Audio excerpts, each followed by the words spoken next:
events today. That's why we have our special guest, Mr. Ed Stroud, on here, because he is, Yeah, no, I'm not he knows, special. well, he's not really a special guest. He's here every week, but he knows events and he does well. And I think like from an event standpoint, I'm just thinking like maybe you can actually talk a little bit about your big event that you do, but who is it? I guess one of my questions as you dive into that is like, who is it hitting? Is it like is it hitting a lot of your past clients? Is it just hitting everywhere? Like what are the, I guess, the results you're getting that you can prove you're getting from it too? Yeah, that's a good question. Well, number one, we do all kinds of different things, but client events is one thing we do, and we've talked about those in the past. We'll probably talk about them again today. I think we do entertaining events, and I mean that like me and Ashley, me and my wife, we have people over and we'll have whatever. We those are hit and miss, uh, but those little small group events, whether it's yeah, like last night, we're doing some Mr. and Mrs. Club at the church, and we're putting on a Family Feud type theme event. And so there was a small gathering of the committee last night. That's like a small private event, right? And you get to know people more, you get to build relationships more. But then you can do crazy community events like what Stroud Stock is, and again, it takes a lot of money, which means you probably need to have a lot of donors of some sort, people who support you, and we do have that, which is good. But it's more of for what Stroud Stock is, it's more of a community free event. So we're saying, hey, Stroud Stock's here, it's free. Bring your kids out, bring your families out. There's going to be live music, there's going to be a huge kids play area. There are craft vendors everywhere. We're recognizing the local first responders at this event. So we have fire trucks and Bearcats and every kind of emergency vehicle out there, and they can climb all the kids get to climb all over them. And I think one of the biggest things that I do like about our event is the fact that we do honor on behalf of 9/11, we honor first responders, but more importantly, the unintended consequence that came along with this was to see young children interact with police and fire and EMS and all that, because most kids are afraid of those type of people. They think the police, especially in today's world, different cities, areas are like the police are bad. And that interaction was a lot of fun to watch this year, especially. So, uh, but that event is just because it's not like we're over there signing up people trying to get leads. It's just because we want to do something cool in the community. Our community needed something like that, uh, and it's a fun day and it's a free day. And nothing's free. Somebody's paying it, but it's free to the community, and they really enjoy it. It's a very patriotic event, obviously, so that's a big deal for us. Talking to an old Boy Scout here, so that becomes a very priority in our world and the Stroud and Associates world for sure. Well, you can control the environment when you're running the event as opposed to, Yep. and sometimes you can do like I mean, there's some simple things that you can do. Like, and it's not really even like I wouldn't say it's like client event, but just thinking of little things you can do that are super inexpensive. Like we just did one. So in the town I used to live in, they have it's like a Founders Day type thing every year. Just a small event, but everybody from the town loves to go there. They bring their kids, and for me, I always end up running into lots of people I know. So we will do a booth. I mean, I don't know, spend a few $100. It's not very much at all. We give away water, we give away swag. It's basically like hanging out there and just talking to people we know. Little things like that. It doesn't have to be this big client event. And Not I've at heard other all. people Yeah. talk about it like sometimes it's tying into some other event, so you don't have to put on like we just did an event at a brewery. We had never done one before, which is interesting because I don't drink and half of my clients don't drink either. which makes it pretty interesting. But it was really fun. It was fun, and they actually have really good seltzers. So if you have a brewery, make sure they have seltzers that are good, that are non-alcoholic, because then people like me will actually want to go and drink the seltzer.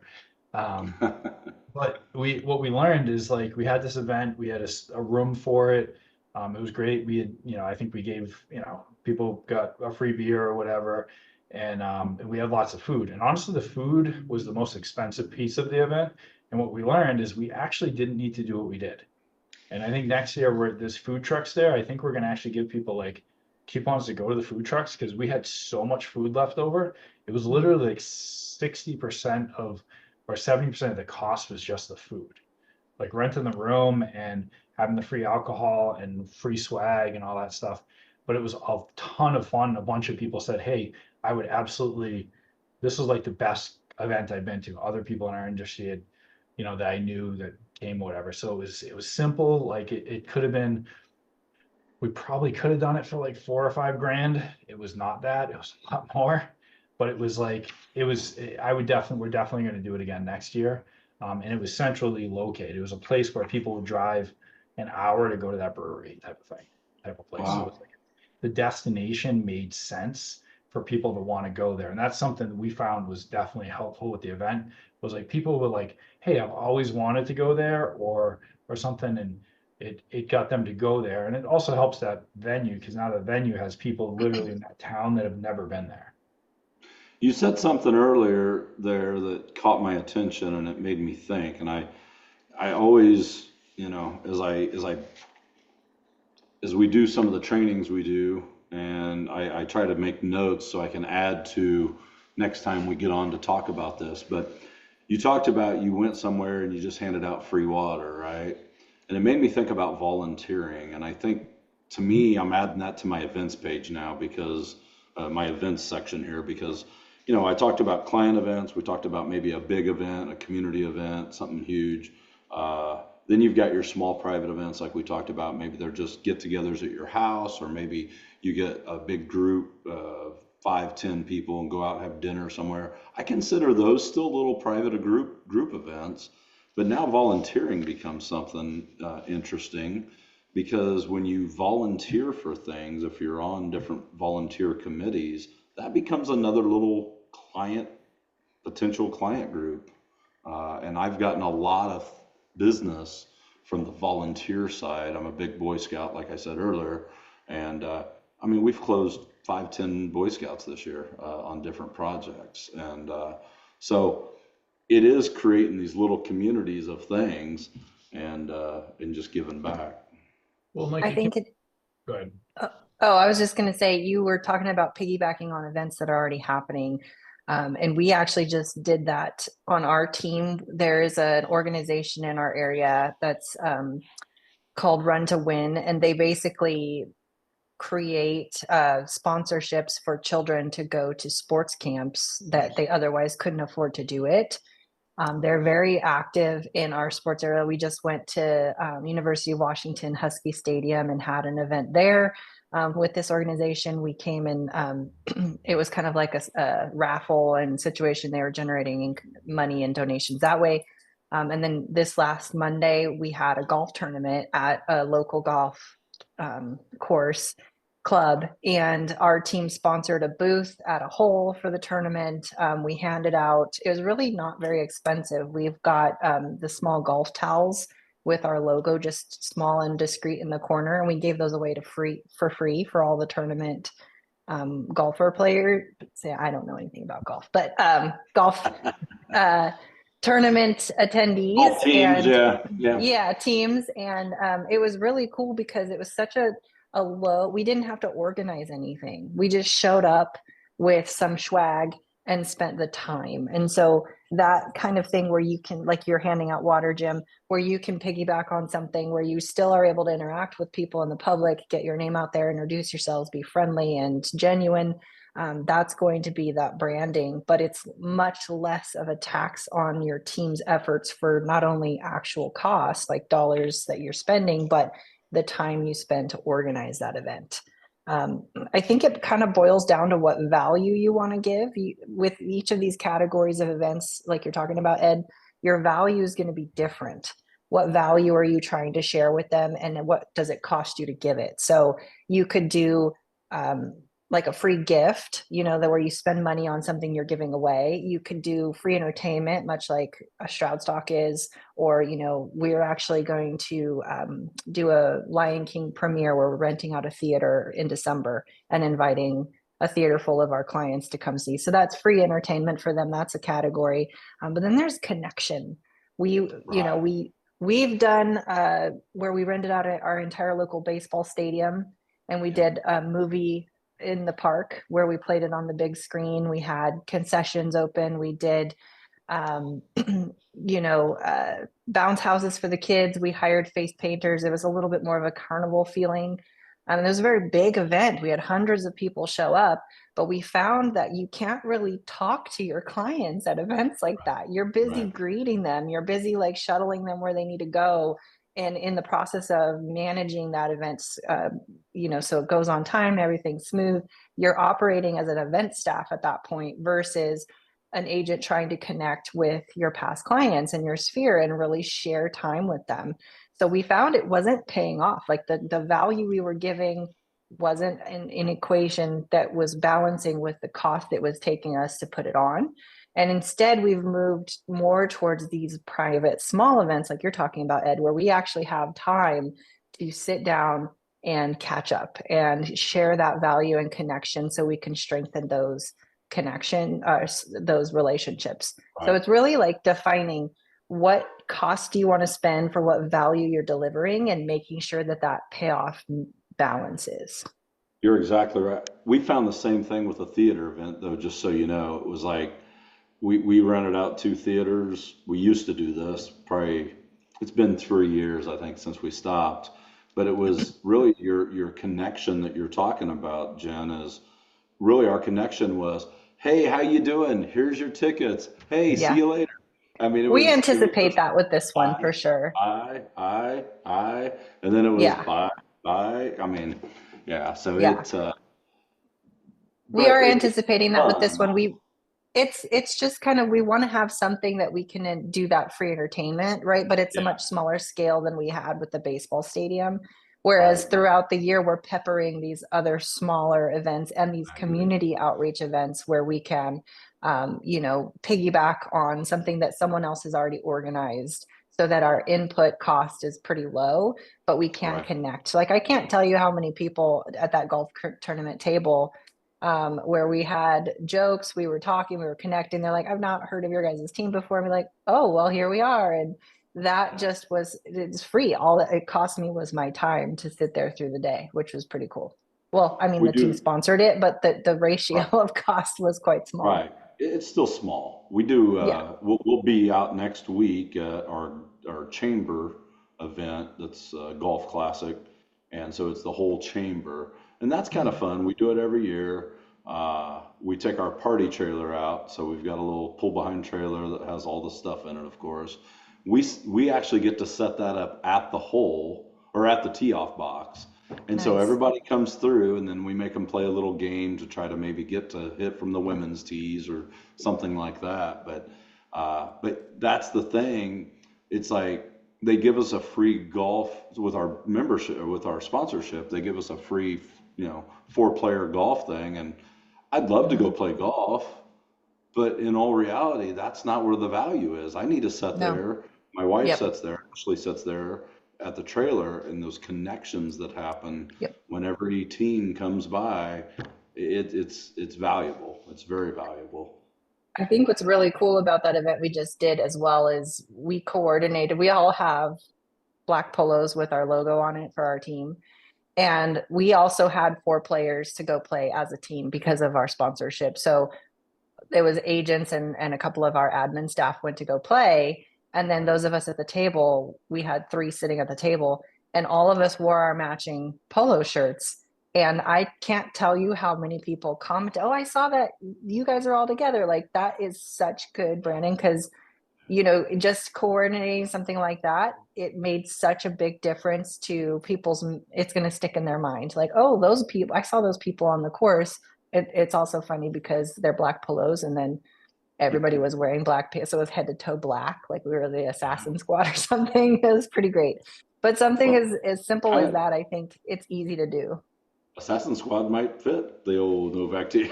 I could, yeah, I could definitely see that. Mike was not on the course, although that would have been entertaining to watch. No, he was frolicking somewhere in Europe. So Still want I to see. don't think he can't Really swing a want to golf club anyways. no, It's just he doesn't wouldn't work. touch the ground. His arms are too short. So Well, at least Well, this is glad we get to pick on Mike while he's gone. This is great. so it's not really behind his back. So I was actually, as you guys were talking about, it's not really, I guess it really is an event. So like last year I did, so I was doing hard things for a good cause. I did this 100-mile ruck, for kids with cancer. And if I actually think of that event, I mean, obviously I went and did what I did, built a ton of really close relationships. And what I noticed at the end of something like that, anybody I did that with became somebody I would do business with because I Yeah. know how they operate as a person. So like I trusted every person. So like when I see their business doing something, if I can use them, I would. But even the people that volunteer. So this year I volunteered to help out, and I got to meet all these athletes as they're coming through and building these relationships. But even like they had events every night, and like some people, there was a lot of real estate agents involved. Like one agent like paid to the band to come in and like sponsored different things for the event. So like throwing your money like that at a good cause, I threw my time and effort. They threw some money at it, but it's like people aligning values. And it's not my event, but it's a huge event that I support. And I think sometimes our egos get in the way, and we're like, Mhm. I got to create this big event. It's like, well, what if there's a great event that you can go volunteer at, or you can go give back at, and just be part of what Mhm. they've already built? Because you might actually have a bigger contribution than creating your own event. Mhm. Because a lot of people don't want to Truth. go walk all those miles. A lot of people don't want to be there all day, supporting those athletes and stuff. So just to be able to Well, find your people also, and like add it almost, I created this new sphere of my people just within a few month period, and utilizing those events. you're exactly right, and that's part of it. Could be volunteering. Uh, I've got a basketball group. I've played basketball 15 years every Wednesday night. You've probably heard me talk about it, Jim. It, I've sold houses to those people, right? Uh, it's whatever you're passionate about. Also, if you're showing up somewhere, if client events isn't your thing, and you want to just do one-on-ones with your clients, okay, there's nothing wrong with that. It might take longer, and it takes longer to build that relationship, uh, but yeah, those small groups, whatever it is you do, maybe it's Bible study, maybe it's whatever it is, those become your little small groups. And then if you do something a little extra here and there to create that relationship and to build that relationship, now you got a lot of different pods out there that you're probably doing business with, to be honest. And if you're not doing business with those people, you got to step back and look in the mirror and take a look and say, why? I mean, am I the jerk in the room or what? Probably. Well, I mean, I have been. I mean, And that's the case, though, a lot of times, because everybody knows 10 real estate agents, and if you're always getting passed over, it may not be that you need more events, it may be that you need more mirrors around you. yeah, yeah. Really figure out what is, because in the end, if like you're having events and you're like doing it for the purpose of like begging for business, or you're doing it, or you're doing charity, or whatever you're doing to just like force business to happen, people see right through that crap. They Like, do, 100%. it does not, it If there's just, no passion from you to do what you're doing, then you're probably in the wrong space. yeah, and it's something I've talked to some of my teammates, like it's hard to explain, like go do life with the people you want to life with, and you're actually going to get business from that because they're going to see the true colors, and you're going to get a lot of it. Yeah, you're going to get business from the leads that come in, the people that you talk to through that, but like from a relationship business standpoint, like people see you do life the right way, like they want to be around you. So I know I try, like I don't know if this is events, but I try to be in front of my people like all the time. Like I'm in front of my friends on like a very, very regular basis. And I'm very picky on who those people are. Like I switch those groups as needed. Um, Right. and make sure I'm not spending time with the wrong people. You got to be intentional, no doubt, no doubt. So I know we're supposed to talk about client events a little bit. My question is, and I had some stuff on here. Number one, we're kind of answering the first thing I have here. It's why do we even do client events? And I think we've went through that pretty well. Number one, we want to get more at bats with people, but we want to build relationships first and foremost, right? We want to be the expert that our people that are around us feel like they can ask us questions without us going, "Oh, you got a house to sell?" I mean, uh, they want our knowledge, they want our experience, and then when it's time, I'm sure they're going to want us to help them do the buy or the sell or whatever. So, who are we inviting? So, who you guys invite, and how do you do that? So I know our invites are, it's pretty much anybody that we've done business with on these big events. It's anybody we've done business with or people that have referred business to us. So a lot of them are end up being allied resources, and a lot of the people that show up are people, it could be attorneys, it could be lenders, other people like that that send us a ton of business. We do get a lot of business that way. Um, there's definitely some personal invites in there to certain people, but I wouldn't say that we're perfect about all of that. I can't remember exactly like the systems we put in place. I wish I could remember off the top of my head. But I know Christie's put some stuff in place where we've had a lot more signups. I think just more things that didn't make people feel like they were getting spammed. Um, Right. and regular follow-ups. So like making sure like when we have a list of like who's coming is talking to those people too and like, hey, hey, looking forward to seeing that you're there. So once they say yes, and then you say looking forward to seeing you there, even if it's just a text, like they're like, oh crap, I signed up for that. I should Right. go there. So for us, it depends on the event, honestly. We've gotten pretty intentional about the type of event we're having and which demographic of our sphere and past clients would want to attend that event. So something like where it's a large event where we get the whole baseball stadium, we Right. invite everybody. That's why it's such a huge cost and a huge ordeal, and why there's a good turnout is because that goes over many demographics of people. People with families would enjoy that. People who are just single would enjoy that. People where it's adults only would enjoy that, because it's got a huge spread of a draw. Right. However, those tend to be the more costly things. So when you get more refined on the type of event you're looking at, then you have to be more intentional on who would really enjoy this the most. And then you kind of have alternating events to kind of spread out amongst everyone you would want to touch through the year. So the the next one we have coming up, we're inviting folks to a pumpkin patch, and it's one of the more popular pumpkin patches in our area. It's kind of like the Disneyland of pumpkin patches. They've got all kinds of things, and pumpkins are the side note.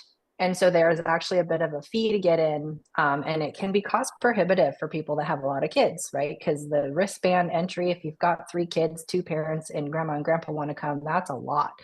So we actually are getting people entry bands for free. We're sponsoring that, and we're being very intentional to invite folks that would enjoy that as like a wonderful free entertainment and gift, and keeping it small so we can still interact with them and connect.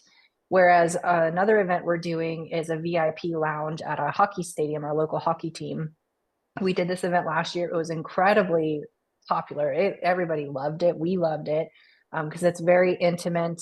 We don't invite a ton of people, and it's a VIP. So those are people that we've got a lot of referrals from, multiple transactions in the past clients, that type of thing. So it's very intentional to love on them in a very VIP kind of setting. So that demographic of people is a little bit different. And so as you're designing what events you want to go to, You have to think about who in your world you're going to want to bring in that will benefit the most and have the most value share. Right. And then you can kind of have a spread of that through the year. So how many people like are you guys inviting to these? Because we've done an okay job at like just invite everybody kind of events. We have not done a good job at the shrinking it, which I like the idea of that having something that's maybe more impactful for a smaller group, but like I don't know, any criteria slash, how many Yeah. people you're inviting, how many people are going, how Well, much is you it? always have to imagine that the RSVPs you get, you're going to get a fraction of those people that actually Yeah. show up, right? You Right. can do that touch, like you're saying, that reminder. And that's a good reason to reach out and talk to people, which a lot of times the events really just the opportunity to reach out and talk about something and be top of mind is most of the payoff anyways, whether they come or don't. But if you're going to spend money on something, you want them to show up. For example, the pumpkin patch, we are gonna have about 150 to 200 wristbands we're going to purchase, and it's children under a certain age are free. So that gives us per agent on our team an idea of how many past clients or families we can each go ahead and invite. Some of our agents have a deeper past client pile than others, so we might weight it or something along those lines, but we will coordinate a cap of how much we're going to invest. And Yeah. then we will backtrack and get very selective on who we're going to invite thereafter. The VIP hockey event, gosh, I don't remember the specifics, but the actual lounge has a capacity, right? I think it's probably like 70 people or so. And so then you also get very intentional about who you want to show up and really pay off that exclusivity, that VIP. And that one's great because of the deep. It was a phenomenal event last year. That deep connection. You literally just get to sit down. You can have a beer, seltzer water. We catered it with just like a taco bar spread, which was really inexpensive and a hit. You can have tacos with people and watch the game. You can shout over them when they're rolling around on the ice, decking each other. It was awesome. So I think it's a matter of costing it out. Like, how much do you want to budget for it? You'll get a head count cap, and then you can look at your agents on your team who are going to be participating and how many per agent on average you would want them to be inviting, and you work backward from there. Okay. Yeah, I think when you get into those more micro and special events, you're probably looking at more VIP and that type of person. Here's a question, and we don't do a very good job of this, and me and Ashley's been talking about this lately. How often are you going through your VIP list, if you will, of the people and saying, you know what, that person used to be a VIP, but it's time to ixnay that person off my list because they really don't do much for us. They're not doing anything over the last 3 years. Or does anybody do that? For us, I think it's like every event. I don't know. I think it's per agent, right? Every agent kind of produces their invites Sure. organically themselves. But for me personally, I will actually think who I last invited, who actually came. Was it received really well from them? What's the interaction I've had with them since? And then I organically will put together who I'm going to invite next. I know that for other agents on our team, there's like complete shoe-ins, like they will be forever on the VIP list simply because Right. they've had a really good and reciprocal, relationship already. Like Mike and Rachel have a handful of people that will always be invited. Yep. And because they have a really deep, long past client list at this point, and so they've had tried and true folks who are really influencer kind of VIPs or influencer referral partners. But I'm sure there's going to be a constant edit of that because when you have a cap on how many you can invite, you're forced to do that every time. Like Right. you want to make sure your payoff on who you're bringing in is going to be maximized. So if you're only inviting 5 couples, Right. you need to make sure all 5 of those couples, it's going to have a maximum effect. Yeah, I agree. I like that. Yeah, we don't really have, I'd say a VIP list, kind of what Jim said. It's like probably be better if we had a list to start from of people that we would consider that and then go from there and maybe look at that list rather than what I do, which is like, who should I invite? Which is probably not the best strategy. Um, It depends on how big your like I said, if you Jim, as you're the team leader, you've been in business the longest, probably on your entire team, or maybe close to at least. That would make most sense for you to do for sure. But if you've got an agent that has 50 to 100 people on their past client list, is probably a lot simpler for them to pinpoint. I need to invite that guy, and that guy, certainly her, and then also him, and I'm probably good. Right. So the bigger your number of people are, the organization definitely would be a requirement to come into play. yeah, it's probably, yeah, because I probably get 700 people on the list. It's like, okay, Yeah. like past clients or whatever. And then it's like, okay, like Yeah. what do I narrow But if that down? you put those 700 on a list, then you can start looking. This is what I like. When's the last time that person referred anybody to me, right? Uh, or or they just, or when's the last time they showed up to an event, right? Exactly. How good was our last engagement? Did they Yeah. engage as much as I tried to engage them? Are they Yep. reciprocal of it? Are they maintaining the relationship as well? Because even if it's just, a first time home buyer that you sold a home 3 years ago, but they love talking to you and that their relationship's deep, the minute they decide to upsize that home, they're calling you. You probably want to invite them to something. Right. Um, versus that person you sold a home to 3 years ago and you haven't heard from them in 2 years. Like it's weighted differently. I love it. That's exactly what I was looking for is like, you know, this is an ongoing process, not we have a list and that's what we use and it's done. And because you're always adding Mhm. to, and I think you should be taking a few people off here and there. Uh, there's also past clients. We talk about past client list. We use three different tags there. We use past clients, and then we use past client bad. Like I never want to deal with that person again. So they're Mhm. definitely not on our list. And then I've Past got client past bad is, client out of territory. You Yep. moved over to California. I got to keep in touch with you a different way because you're not coming to Yep. my event, right? Yep. We What were you definitely sort saying? that way as well. Yeah. Do you? Yeah. Um, and I think that it's important to note too that, we don't just um, interact with folks at an event where we're trying to get face to face. We do other things as well. There's a company called AM Cards that we started utilizing at the beginning of the year, where you can send out birthday cards, home anniversary cards, really anything that you want to design, and you can actually send out little gifts as well. This company will just do it for you. We use Follow Up Boss as our CRM, and it does integrate, so you can actually have it on a smart filter, like, oh, okay, so in the next month I've got 3 home anniversaries, bang bang bang, I'm going to schedule this preset template I've built with this gift in the template that I've built, and I just click a button and it sends it out for me.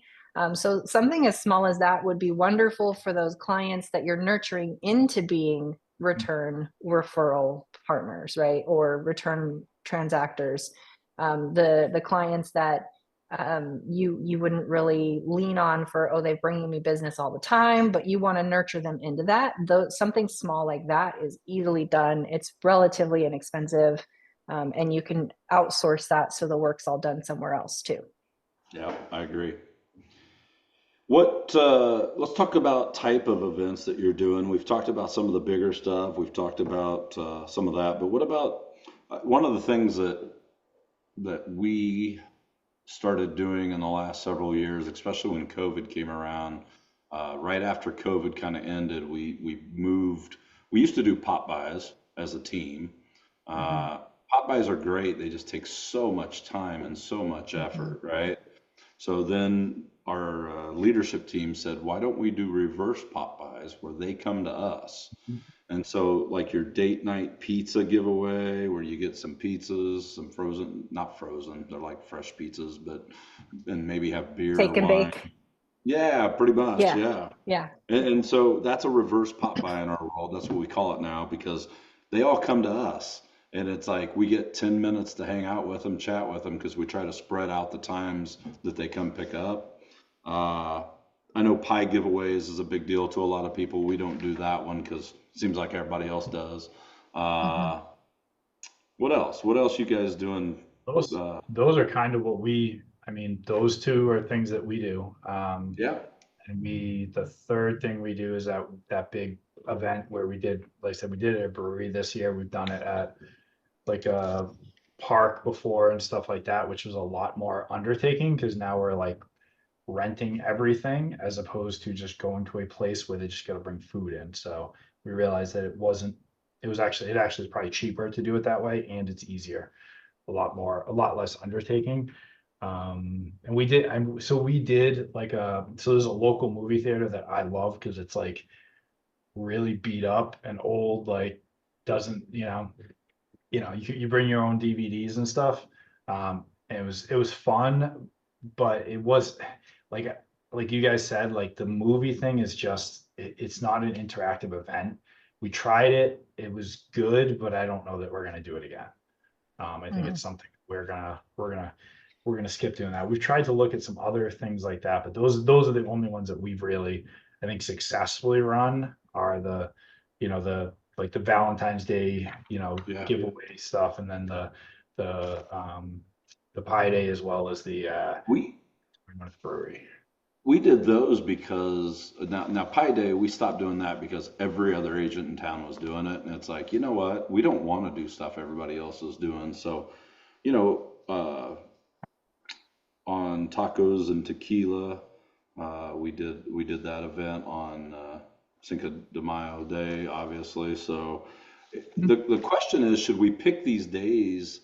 Should we try to find if I was doing it over, starting from scratch, I think we'd try to pick days that are just fun days that people don't even know it's that day. I mean, you get on these calendars and it's like today is hot dog day or whatever it is, and you're Yeah, like, National Hot really? Dog There's a Day. hot, yeah, it's like really, and Like but it's nobody's expecting it because nobody's else celebrating anything, and now you've got this thing that becomes your deal, and you can make it your own. And so we've talked about different, Cinco de Mayo is one of them for sure, but just so we doing think those it's different on types of things. full of tacos. So that's a great idea. Tacos Yeah. and I like that. We've done the reverse Popeyes before as well. We kind of got away from doing that though because it was a lot to organize, get it delivered, and then we didn't schedule people to come pick up at certain times. We just said, "Hey, we'll be here from this time to this time. Pop by anytime."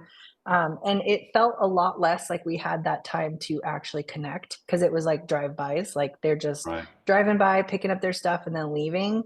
So it's kind of like an empty value give, like they're just coming for something free and moving on. And there's not a lot of that interactive share where we can deepen a relationship. So we kind of decided to stop that. I think it was last year, maybe the year, I think it was last year. And then get more where we have a chance to be face to face with people. So that's why we did the VIP client event, I the love that one. hockey one. Another one that we've done, we aren't doing it this year because we're trying to find if there's a better cost payoff. But we've done it a couple times, couple years in a row that was really successful. People loved it. Was a Santa event. So we actually would We rent do out that one kind as of well. like some sort of venue space where we hire a Santa and a Mrs. Claus to come. People can come and we hire a photographer. So people can come and take family photos with Santa, and then we deliver them in like a Google Drive. People can go and download their photos, and it's in enough advance time prior to the holiday that they can share it with their family and put on their Christmas card, that type of thing. So that's the draw, is free photos with Santa.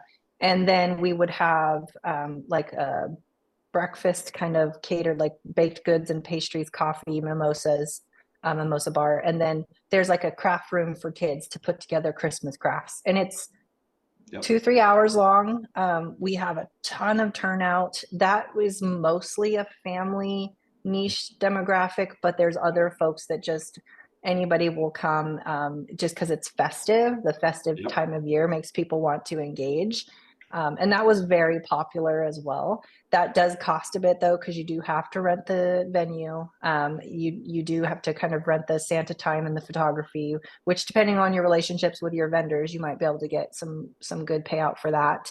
And then the catering is actually pretty simple. If it's not hot foods, right? If it's just like baked goods or pastries, you could even utilize like Costco for that if you wanted. But overall, that was like a really loved event for our client base for sure. We do that event every year, so and it's Yeah, just exactly what you said. We actually cook our own pancakes and stuff we've done that at too. yeah, Yeah, because like a it's pancake bar. interactive. Everybody's working, everybody's having fun, so yeah, it's a good time.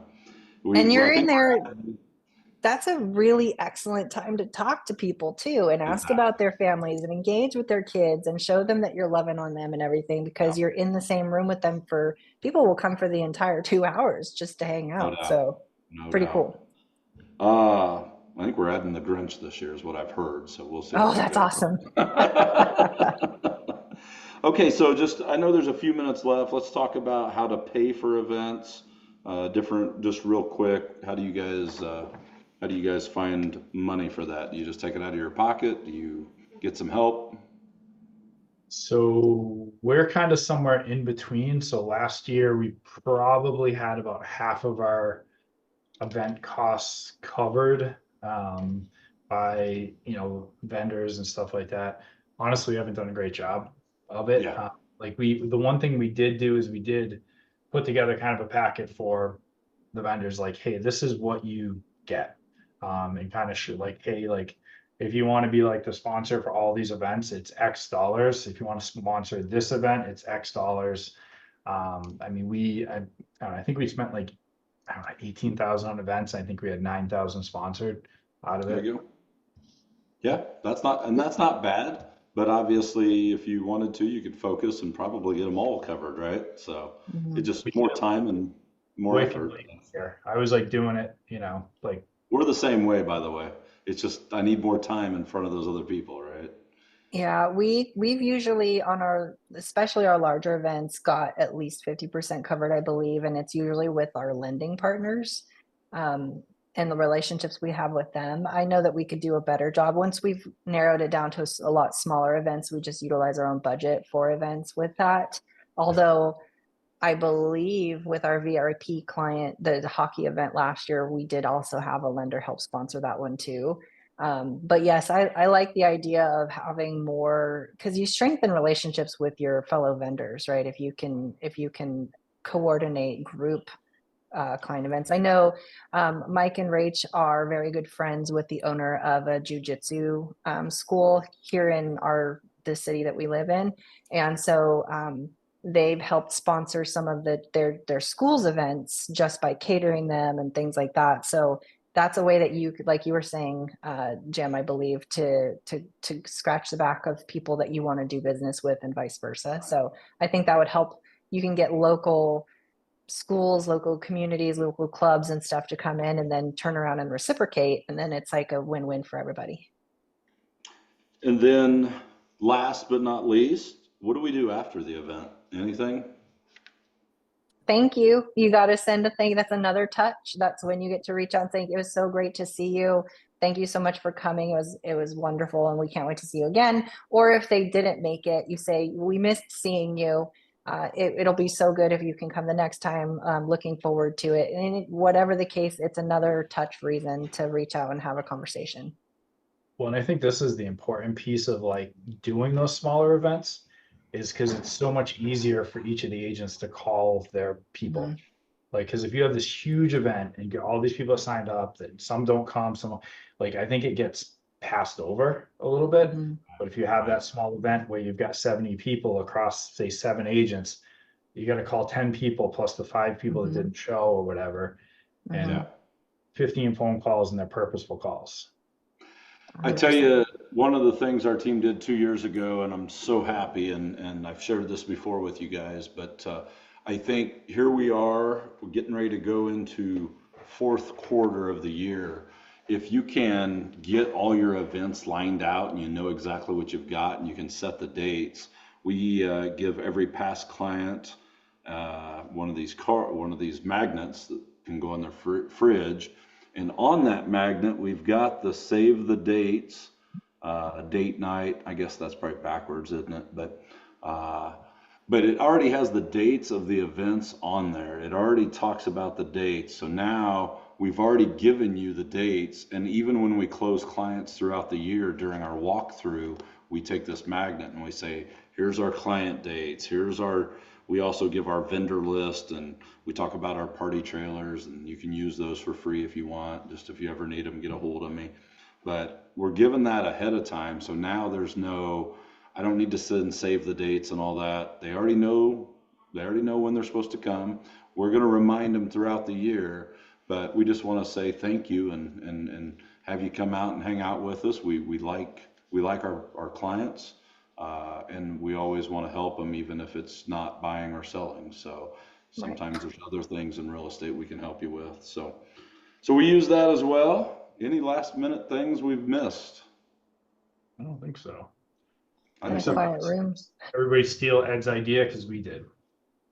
Yeah, it's a good one. And it wasn't my idea. I stole it from somebody else, I think. So I think we definitely on our team can get better at pre-planning that far in advance. I think what it is we kind of we are a little bit we plan it like, you know, a couple quarters in advance of what we're going to be doing, but part of it too is figuring out what the niche event we want is. Like for publishing, okay, we have these 3 events, everybody come, those are going to be big events, right? So we're trying to figure out, are we doing big ones or are we doing VIP small ones? And you don't really want to put VIP small ones on a magnet you give to all of your clients. So not at all. It's really Those are depends. More impromptu. Hey, we're going to do that in a month, and let's get these people together. Yeah. So I think that depends on what style of events you're going to be doing. Correct. If you're doing like invite everybody, that's amazing. If you're trying to keep it more niche based, probably not, but still planning that in advance, I think is the win, because then you can work on those sponsorships and so forth. Yeah. I would say past client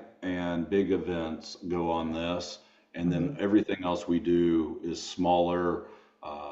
Maybe we're a month out. Heck, we've been like the same week going, let's do this and invite a bunch of people. And so, you know, the more events you can have and the more people you can get together, that's just the bigger and better, stronger relationships you build, and it just becomes fun. It does. So for sure. Awesome, guys. Well, here we go. I think we're done, Jim. I think we're good. Well, thank you guys. Have an awesome week. And hopefully somebody rewatches this. It's okay. We learned stuff from each other. We enjoyed it, so it doesn't matter. Yeah. I hear you. I agree. Always good to see you too. We'll let Jim and Rachel, they can watch, or I mean Jim and Rachel. We can let Mike and Rachel watch it and see if they give us a thumbs up on this one. So right. All Mom right, and Dad. Have fun. Yeah. Bye, guys. See ya.